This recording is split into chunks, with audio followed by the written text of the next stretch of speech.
This video is brought to you by SeatGeek. SeatGeek goes and finds tickets from all across the web and conveniently puts them into one app, making buying simple. They also rate these tickets from 1 to 100, with the higher the number, the better the deal. Plus, I'm looking out for you. $20 off your first purchase when you use my promo code KTO at checkout. Shout out to my sponsor SeatGeek. Now, let's dive into this video.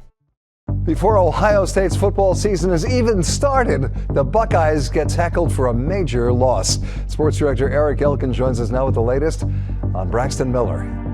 Ohio State fans were devastated. Braxton Miller was electric, the critical component to the Buckeyes offense. He was the reigning two-time Offensive Player of the Year in the Big Ten, a legitimate Heisman candidate, and he led Ohio State on a 24-game win streak over the previous 2 seasons. But in the final game of the previous year, Braxton Miller had injured his right shoulder, which led to surgery a month later. It was believed that he would get back to 100% before the 2014 season. Then at a spring practice, he re-aggravated the injury. But Urban Meyer was still optimistic. He knew exactly what he had at backup. Enter in JT Barrett, who would step in as a freshman and shock everybody. He was receiving recognition as a Heisman contender throughout the 2014 season. In the final game before the conference championship versus Michigan, Ohio State needed a win to keep their title hopes alive. And Barrett in trouble in the backfield is brought down for a loss by Ochamudia. As Barrett still down for Ohio State. He got bent back pretty significantly when he went down.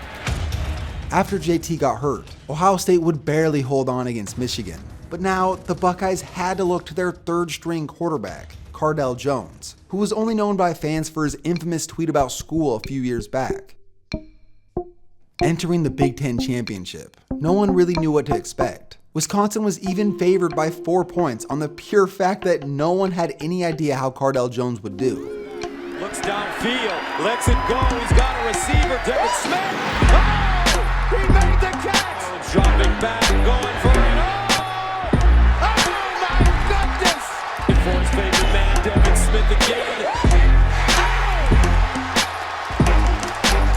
As the head coach of Ohio State. We are ready now to unveil the 4 teams who will compete for the national championship in the first college football playoff. So who will play Alabama? And it will be the Buckeyes of Ohio State. But Alabama this year, too big in the trenches, too physical up front. I think Alabama wins the ball game. Steps up in the pocket. Now he's going to run with it straight ahead. And he's still running with it. Cardale Jones inside the 15. Jones bobbles the snap, now fires far side to the net. Touchdown, Ohio State. Initially he stopped, but the spin and then that second effort.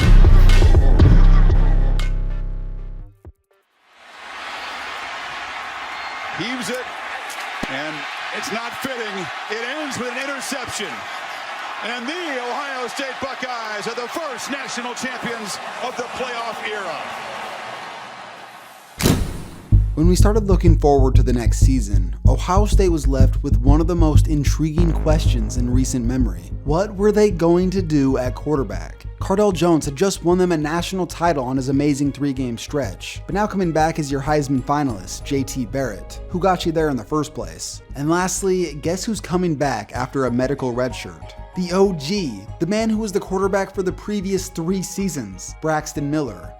Early on, it seemed like it was going to be Barrett. At one point, it was rumored that Braxton Miller was going to transfer to play quarterback somewhere else, and Cardale Jones was possibly leaving for the NFL draft. But no one left. All 3 of them stayed. Since Braxton Miller was the most athletic, he ended up making one of the most selfless and admirable moves that I've seen, and he chose to move to wide receiver. Now it was only between Cardale and JT, and we didn't find out who the starter was going to be until right before their first game. Urban decided to roll with Cardale. Opening day versus VTech showed college football fans everywhere the potential, the speed and the elusiveness of Braxton, the size and the arm of Cardale. Ohio State seemed for real.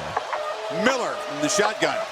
Gets free on the edge. Braxton Miller is loose. Spin move. Miller headed for the end zone.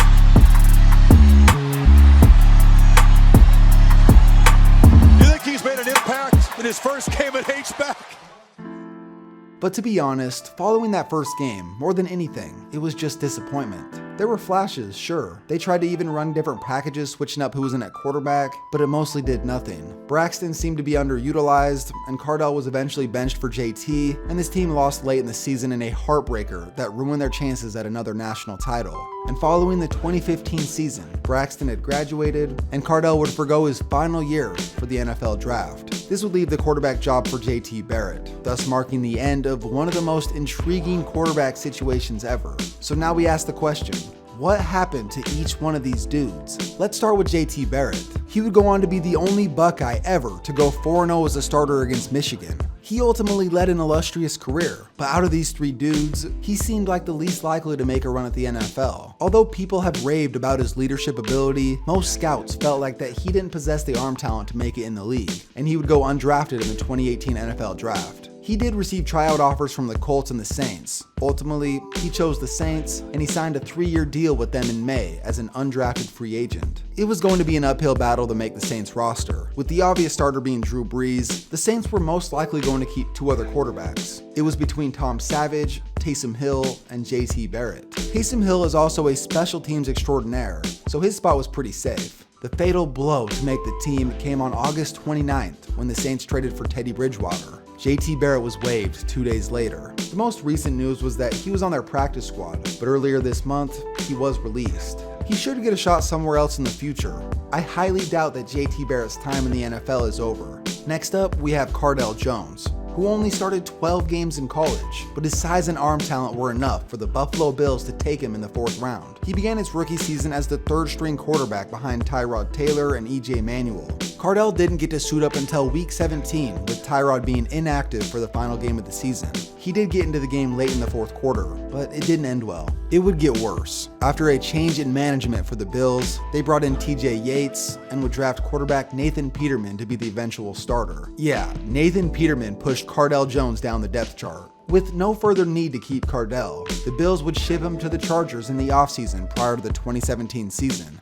His former offensive coordinator Anthony Lynn had become the head coach for the Chargers, and Cardell had reportedly cried tears of joy when he got the news. This seemed like a step in the right direction for his career. He could possibly serve as the backup to Phillip Rivers before he retires, but thus far, Cardell hasn't proven worthy of the backup role quite yet, and he was waived from the official roster and is currently serving as the scout team quarterback. Lastly, we have Braxton Miller. He was probably a long shot to ever play quarterback again, but his elite athleticism was enough to be projected as a 2nd to 3rd round pick. Ultimately, he would be drafted by the Texans in the 3rd round. He worked his way up the depth chart to eventually be their 3rd receiver, and he managed to catch his first professional touchdown late in his rookie season. But he did get hurt, and he ended up on IR. Although he came back healthy the following season, it almost seemed like we completely stopped talking about Braxton Miller. He would only appear in 11 games, catching 19 balls, just not really having much impact in his first 2 NFL seasons. And just a few weeks ago, on September 1st, he would be waived by the Texans. From a mix of injuries to just not being utilized, it's sad to see such an elite talent go to waste. Currently, he is serving a role on the Eagles practice squad. Hopefully he will get another chance to prove himself in the future. He was a complete stud in college. I wish more than anything that we could see him play quarterback again. This man was electric.